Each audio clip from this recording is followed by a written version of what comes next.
ഇരിങ്ങാലക്കുട സഹകരണ ആശുപത്രി അഴിമതി ക്രൈം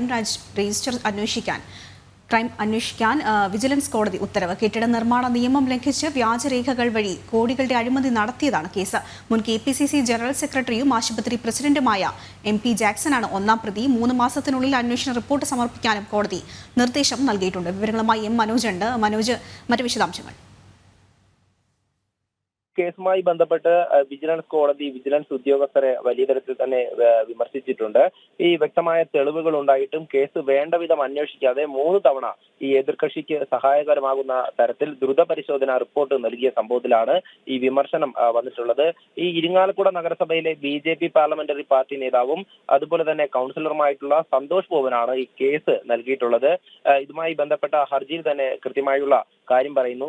സഹകരണ ആശുപത്രിയിലെ അതായത് കെട്ടിട നിയമ പ്രകാരം ആ നിയമങ്ങളൊക്കെ തന്നെ കാറ്റിൽ പറത്തിക്കൊണ്ട് സഹകരണ രജിസ്ട്രാറുടെ അംഗീകാരം വാങ്ങി നടത്തേണ്ട കാര്യങ്ങൾ, അതായത് ആ കെട്ടിടം നിർമ്മിച്ചിട്ടുള്ളത് 7 കോടിക്കാണ്. ഇതൊക്കെ തന്നെ നിയമലംഘനമാണ്. അതോടൊപ്പം ഈ എതിർ കക്ഷികൾ, അതായത് ഈ പ്രതിസ്ഥാനത്തുള്ളവർ നിർമ്മാണ നിയമം ലംഘിച്ചുകൊണ്ട് നടത്തിയിട്ടുള്ള ഈ കെട്ടിട നിർമ്മാണത്തിൽ വ്യാജ രേഖകൾ സൃഷ്ടിച്ച് 2 കോടിയിലധികം രൂപ തട്ടിയെടുത്തതായും കേസിൽ പറയുന്നുണ്ട്. ഈ കേസുമായി ബന്ധപ്പെട്ട് ഒരു വലിയൊരു ഗൗരവം വിജിലൻസ് ഉദ്യോഗസ്ഥർ നൽകിയിരുന്നില്ല.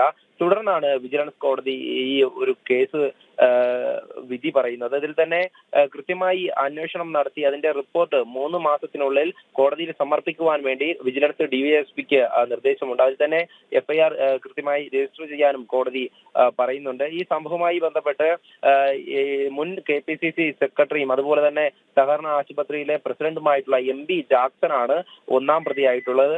അതുപോലെ തന്നെ ജാക്സനെ കൂടാതെ വൈസ് പ്രസിഡന്റ് ആയിട്ടുള്ള E ബാലഗംഗാധരൻ, സെക്രട്ടറി ആയിട്ടുള്ള KK ജോണി, KK വേണു, അതുപോലെ അബ്ദുൾ റഹ്മാൻ എന്നിവരൊക്കെ തന്നെ ഇതിൽ പ്രതിയായിട്ടുണ്ട്.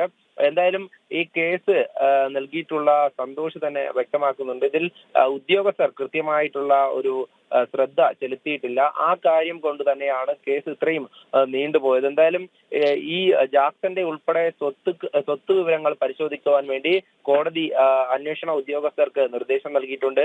ഇതൊക്കെ തന്നെ റിപ്പോർട്ട് ഉടനടി തന്നെ 3 മാസത്തിനുള്ളിൽ തന്നെ സമർപ്പിക്കണമെന്നും കോടതി വ്യക്തമാക്കുന്നുണ്ട്. എന്തായാലും വിജിലൻസ് ഈ കേസിൽ ശ്രദ്ധ ചെലുത്തിയില്ലെന്ന ഒരു വാദം നിലനിൽക്കെ ആ കാര്യം കോടതിക്കും ബോധ്യപ്പെട്ടു. അതിന്റെ അടിസ്ഥാനത്തിലാണ് ഇത്തരത്തിൽ വിധിയിൽ തന്നെ വിധിന്യായത്തിൽ വ്യക്തമായി പറയുന്നത് ഈ ശ്രദ്ധ കൂടുതൽ ഉണ്ടാകണം. അതുപോലെ തന്നെ വലിയ കോടിക്കണക്കിന് രൂപയുടെ തട്ടിപ്പ് നടത്തിയിട്ടുള്ള കേസാണ്. അതാണ് ഇത്രയും ദിവസം നീണ്ടുപോകുന്നത്. റിപ്പോർട്ട് സമർപ്പിച്ചത് പ്രതികൾക്ക് അനുകൂലമായിട്ടുള്ള റിപ്പോർട്ടാണ് വിജിലൻസ് ഉദ്യോഗസ്ഥർ സമർപ്പിച്ചിട്ടുള്ളത് എന്നും കോടതി കണ്ടെത്തി. എന്തായാലും ഈ കേസുമായി ബന്ധപ്പെട്ട് വലിയ തരത്തിലുള്ള ആക്ഷേപങ്ങളാണ് നിലനിൽക്കുന്നത് വിജിലൻസ് ഉദ്യോഗസ്ഥർക്കെതിരെ.